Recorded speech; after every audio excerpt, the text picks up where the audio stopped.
നിങ്ങളിപ്പോൾ കാണുന്ന ഈ ഒരു വീഡിയോയ്ക്ക് ഒരുപാട് പ്രത്യേകതകളുണ്ട്. അതിലാദ്യത്തേത് ഇതിന് തലയുമില്ല വാലുമില്ല എന്നതാണ്. അതായത് ഇതിനൊരു ഒടുക്കവുമില്ല തുടക്കവുമില്ല. ആകെ മൊത്തം ഒരു അവിയൽ പരുവം. കൂടാതെ ആദ്യം എടുത്ത സീനുകൾ അവസാനം പോകാൻ നേരം വെറുതെ പൊട്ടനടിച്ച് നിന്നപ്പോൾ എടുത്ത സീനുകൾ ആദ്യവും ഞാൻ എഡിറ്റിങ്ങിൽ കുത്തി തിരികെ വെച്ചിട്ടുണ്ട്. ഇതൊന്നും പോരാത്തതിന് വീഡിയോയ്ക്ക് കണ്ണ് തട്ടാതിരിക്കാൻ ഞങ്ങളുടെ 1-2 ഫോട്ടോകളും വെച്ചിട്ടുണ്ട്. യൂട്യൂബിൽ അപ്ലോഡ് ചെയ്യണമെന്നൊന്നും വിചാരിക്കാത്തതിനാൽ നേരെ ചൊവ്വയുള്ള ഒരൊറ്റ ഫോട്ടോയോ ഒറ്റ വീഡിയോ സീനോ നിങ്ങൾക്കിതിൽ കാണാൻ സാധിച്ചെന്നു വരില്ല. ഞങ്ങളുടെ പലതരത്തിലുള്ള ഗോഷ്ഠികൾ ഇതിലുണ്ടായെന്നും വരും. ഒരുപാട് നാളെന്ന് വെച്ചാൽ ഞങ്ങളുടെ കല്യാണം നിശ്ചയിച്ച സമയത്ത് ഈ ഒരു അമ്പലത്തിൽ വരണമെന്ന് പ്ലാൻ ചെയ്തിട്ടുണ്ടായിരുന്നു. അന്ന് ആ പ്ലാനുകൾ കോഴിക്കോട് ബീച്ചും ഹൈലൈറ്റ് മാളും ഒക്കെ അങ്ങ് കൊണ്ടുപോകും. പിന്നെ ഇവിടെ വരാനുള്ള സാഹചര്യമൊന്നും ഒത്തു വന്നില്ല. മറ്റേ സിനിമയിൽ പറഞ്ഞ പോലെ രാമൻ നായരുടെ വീട് മാത്രമേ ബാക്കിയുള്ളൂ എന്ന് പറഞ്ഞ പോലെ പോയ പോക്കൊക്കെ നോക്കുകയാണെങ്കിൽ കോഴിക്കോട് ഒട്ടുമിക്ക സ്ഥലത്തും പോയ ഞങ്ങൾ ഇവിടെ വരാൻ 5-6 കൊല്ലമെടുത്തു. മേലെ പഴനി സംഭവം നല്ല രസമുള്ള സ്ഥലമൊക്കെ തന്നെയാണ്. ഒരു കുന്നിൻ മുകളിൽ നിൽക്കുന്ന ഒറിജിനൽ പഴനി പോലുള്ള പേരുള്ള ചിന്ന പളനി. പളനിയിൽ പോയിട്ടുള്ളവർക്ക് മനസ്സിലാകും ഈ ഒരു അമ്പലവും പേരുമായുള്ള വ്യത്യാസം. ലുക്കിലൊക്കെ ഒരു തമിഴ്നാട് ടച്ച് ഉണ്ടെന്നേ ഉള്ളൂ. പിന്നെ കുറച്ചൊരു സ്റ്റെപ്പുകളും. അത്രയും വലിപ്പമൊന്നും ഇല്ലാത്തൊരു മലയാള പളനി. പിന്നെ മുരുകൻ്റെ പ്രതിഷ്ഠ, അത് തമിഴ്നാട്ടിലെ പ്രതിഷ്ഠകളെ പോലെ തന്നെയായിരുന്നു. പോരുമ്പോൾ വിചാരിച്ച് 1-2 നല്ല വീഡിയോ ഒക്കെ എടുക്കണം, ഫോട്ടോ എടുക്കണം എന്നൊക്കെ. പക്ഷെ അവിടെ എത്തിയപ്പോൾ എന്തോ ഒരു മടി പിടിച്ചു. പ്രകൃതി രമണീയമായ അമ്പലം ഒന്ന് നേരെ വീഡിയോയിൽ എടുക്കാൻ പോലും സാധിച്ചില്ല. അന്ന് ഒരു പേടി ഉണ്ടായിരുന്നു, കാരണം ഫോട്ടോ പ്രൊഹിബിറ്റഡ് ആണോ എന്നറിയില്ലല്ലോ. പിന്നെ മടി. ഇവിടെ വരുന്നവർക്കൊക്കെ രാവിലെ ചായയും ഉപ്പുമാവും ഉണ്ടെന്നൊക്കെ കുട്ടേട്ടൻ പറഞ്ഞിട്ടുണ്ടായിരുന്നു. തിന്നാൻ എന്തെങ്കിലുമുള്ള അമ്പലങ്ങൾ എന്നും എനിക്കൊരു വീക്ക്നെസ് തന്നെയായിരുന്നു.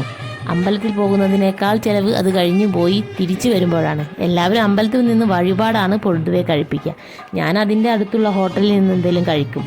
ഇപ്പോൾ ചുട്ടം കൂടെ ഉള്ളത് കൊണ്ട് തീരെ ഫുഡിങ്ങിനൊരു അമാന്തം ഉണ്ടാക്കാറില്ല.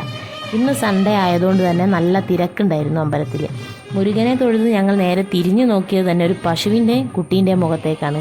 വന്നപ്പോൾ ഇവരെ രണ്ടാളെ അവിടുത്തെ മാവിൻ്റെ ചുവട്ടിൽ കുളിപ്പിച്ച് നല്ല വൃത്തിയായിട്ട് കെട്ടിയിട്ടുണ്ടായിരുന്നു. ഞാൻ കരുതിയത് അമ്പലത്തിലേക്ക് പൂജയ്ക്ക് വേണ്ട പാല് കറക്കുവാനുള്ള പശുവോ മറ്റോ ആയിരുന്നെന്നാണ്. പിന്നെയാണ് പുണ്യാഹം തളിച്ച് പശുവിൻ്റെയും കുട്ടീൻ്റെയും കഴുത്തിലേക്കൊരു പൂമാല അവരിട്ടു. അപ്പോഴേക്കും അവിടെയുള്ള 2 ചേട്ടന്മാർ കൊട്ടും കുരവയൊക്കെ ഇടാൻ തുടങ്ങിയിട്ടുണ്ടായിരുന്നു. അവിടെ എത്തുന്നവർക്ക് വേണമെങ്കിൽ സ്വന്തം പേരിൽ ഷീട്ടാക്കിയിട്ട് ഗോപൂജ ചെയ്യിക്കാം.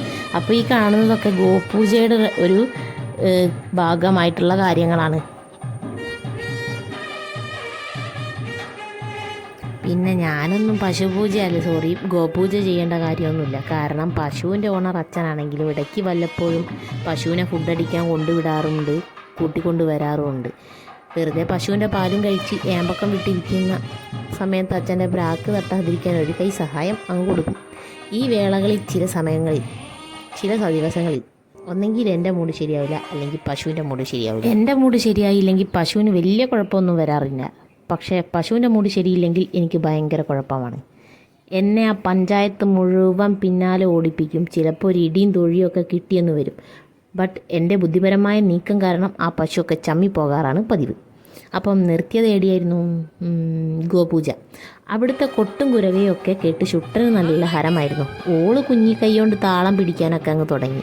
ഞങ്ങളെപ്പോലെയല്ല, കുട്ടിക്ക് കുറച്ച് താളബോധമൊക്കെ ഉണ്ടെന്ന് ഞങ്ങൾക്ക് മനസ്സിലായി. അച്ഛനും മോളും ഭക്തിസാന്ദ്രമായി പൂജ നോക്കി നിന്നപ്പോൾ ഞാൻ വീഡിയോ പിടിക്കലായിരുന്നു പണി. പിന്നെ വരുന്നവരും പോകുന്നവരും ഒക്കെ ഒറ്റയാളെയും വിടാതെ ഞാൻ നോക്കിക്കൊണ്ടിരിക്കുന്നുണ്ടായിരുന്നു. വേറൊന്നുമില്ല, ആരെങ്കിലും പരിചയമുള്ളവരുണ്ടെങ്കിലും മുങ്ങാലോ. പൂജ കഴിഞ്ഞപ്പോഴേക്കും പിന്നെ അവിടുത്തെ അന്തരീക്ഷം എന്ന് പറയുന്നത് വളരെ നിശബ്ദമായി. പിന്നെ ബോറടിയായി, നല്ല വെയിലുമായി. അതുകൊണ്ട് മുൻപിലെ ഗ്രൗണ്ടിലേക്കൊന്നും പോകാൻ തോന്നിയില്ല. നല്ല ചൂടായിരുന്നു. പോയാൽ പിന്നെ എൻ്റെ കളർ കുറച്ചുകൂടി അങ്ങോട്ട് കൂടും, മുടിക്ക് തീ പിടിക്കുകയും ചെയ്യും ചിലപ്പോൾ. ആടുന്നെല്ലാവരും ഫോട്ടോഷൂട്ടിൻ്റെ തിരക്കിലേനും. പിന്നെ ഞങ്ങളും കുറച്ച് സ്ലോ മോഷൻ വീഡിയോ ഒക്കെ എടുത്തു. എൻ്റെ ഫോട്ടോ സിംഗിൾ എടുത്ത് തരാൻ പറഞ്ഞു. ഫോട്ടോയ്ക്ക് വലിയ പോസൊക്കെ ചെയ്തു. പക്ഷേ എക്സ്പെക്റ്റേഷൻ വേഴ്സ് റിയാലിറ്റി വളരെ ശോകമായിരുന്നു. എന്തോ എൻ്റെ ഒരു ഭംഗി പൂർണ്ണമായി ഒപ്പിയെടുക്കാൻ ഈ ഫോണിൻ്റെ ക്യാമറ കണ്ണുകൾക്ക് അങ്ങ് സാധിക്കുന്നുണ്ടായിരുന്നില്ല.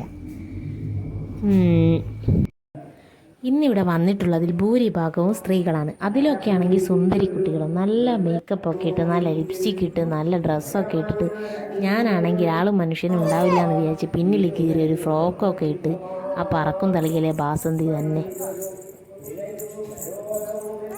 ഒരു പ്രധാനപ്പെട്ട കാര്യം ഞാൻ മറന്നുപോയി പറയാൻ വേണ്ടിയിട്ട്. ഈ വീഡിയോയുടെ തുടക്കത്തിൽ തന്നെ ഞാനൊരു സ്റ്റെപ്പ് കാണിച്ചു തന്നിട്ടുണ്ടായിരുന്നു. നമ്മുടെ പഴനീത്ത പോലെ തന്നെ ഉള്ളൊരു സ്റ്റെപ്പാണ്. പഴനീത്ത പോലെ തന്നെ എന്ന് പറയാൻ ചെറിയൊരു സ്റ്റെപ്പുകൾ മാത്രമേ ഉള്ളൂ. പഴനിയിൽ അത്രയും സ്റ്റെപ്പുകളൊന്നും ഇവിടെ ഉണ്ടായിട്ടുണ്ടായിരുന്നില്ല. അപ്പോൾ ആ സ്റ്റെപ്പ് കൂടെ കയറാൻ വേണ്ടിയിട്ടായിരുന്നു, ആ സ്റ്റെപ്പിലൂടെ കയറിയിട്ട് അമ്പലത്തിലേക്ക് കയറണം എന്നായിരുന്നു ഞങ്ങൾ ആഗ്രഹിച്ചിരുന്നത്. പക്ഷേ മഴ ആയതുകൊണ്ടും തലേന്ന് ദിവസമൊക്കെ മഴ പെയ്തതുകൊണ്ടൊക്കെ സ്റ്റെപ്പിൻ്റെ കണ്ടീഷൻ എന്താ പറയാൻ പറ്റില്ല. പിന്നെ ഷുട്ടൻ കൂടെ ഉള്ളതുകൊണ്ട് വെയിലാകുന്നതിന് മുന്നേ ഇന്ന് ഒരു വെയിലായിട്ടുള്ള ദിവസമാണ്. അപ്പോൾ വെയിലാകുന്നതിന് മുമ്പ് തന്നെ റിട്ടേൺ പോകണം എന്നുള്ളത് കൊണ്ടും ഞങ്ങൾ നേരെ റോഡിൽ തന്നെ പോയി അമ്പലത്തിൽ നേരെ കയറുകയാണ് ഉണ്ടായത്.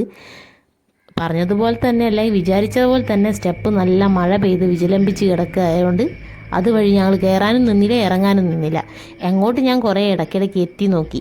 അപ്പോൾ ഒക്കെ കുട്ടേടൻ പറഞ്ഞു പോയോക്ക് എന്ന്. പക്ഷേ എനിക്ക് പേടിയായിരുന്നു. കാരണം വല്ല വഴുക്കലും ചവിട്ടി സ്ലിപ്പായി വീണിട്ടുണ്ടെങ്കിൽ ആ സ്റ്റെപ്പിലൂടെ ഒന്ന് കയറിയിട്ട് ഒന്ന് കയറി വരാൻ എനിക്ക് നല്ല ആഗ്രഹം ഉണ്ടായിരുന്നു. പിന്നെ എനിക്ക് ഫോട്ടോ സ്റ്റെപ്പിൽ നിന്ന് എടുക്കണം എന്നൊക്കെ ആഗ്രഹമുണ്ട്, വീഡിയോ എടുക്കണം എന്ന് ആഗ്രഹം ഉണ്ടായിരുന്നു. കുട്ടേട്ടനാണെങ്കിൽ താഴോട്ട് പോയി നോക്ക്, ഫോട്ടോ എടുത്തു തരാം, സ്റ്റെപ്പിൽ കിടന്നുകൊണ്ട് ഫോട്ടോ എടുത്തു തരാം, സ്റ്റെപ്പിൽ നിന്നുകൊണ്ട് ഫോട്ടോ എടുത്തു തരാം എന്നൊക്കെ പറയുന്നുണ്ടായിരുന്നു. പക്ഷേ മൂപ്പരങ്ങനെ പലതും പറയും. ആവേശം മുതൽ ഞാൻ അങ്ങോട്ട് ഇറങ്ങി വഴുക്കി വീണ് നടുവൊടിഞ്ഞ് കിടന്നാൽ എന്ത് ചെയ്യാം? മര്യാദയ്ക്ക് ഭക്ഷണം കഴിക്കാൻ പോലും കഴിയില്ല, ആലോചിക്കാനേ വയ്യ. പിന്നെ ഷുട്ടൻ്റെ കാര്യം നോക്കുകയാണെങ്കിൽ ഷുട്ടന് ഫുള്ള് ഓട്ടവും ചാട്ടവും തന്നെയായിരുന്നു. ആളുകളെ കണ്ടിട്ടുണ്ടെങ്കിൽ അവർ ഭയങ്കര ഹാപ്പിയാണ്.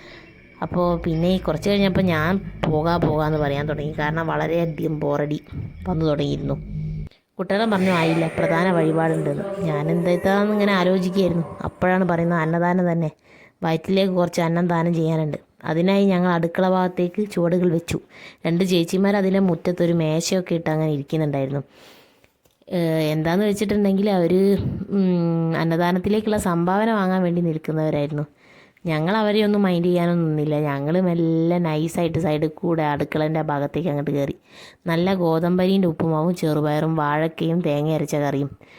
മുരുകൻ്റെ കാരുണ്യം, 2ാം തവണ പോയപ്പോഴും ആ അങ്കിൾ ഉപ്പുമാവ് കോരി തന്നു, 2 കോരി. അതും തിന്നു കട്ടനും കുടിച്ച് ഏമ്പക്കവും വിട്ട് കയ്യും കഴുകി പിന്നാമ്പുറത്തൂടെ വീണ്ടും മുന്നിലേക്ക് പോയി.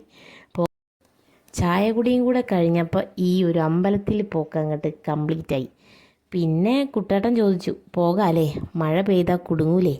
അപ്പോൾ ഞാനും പറഞ്ഞു കോട്ടൊന്നും എടുത്തില്ലല്ലോ, മഴ പെയ്താൽ കുടുങ്ങിയാലോ, പോകാം.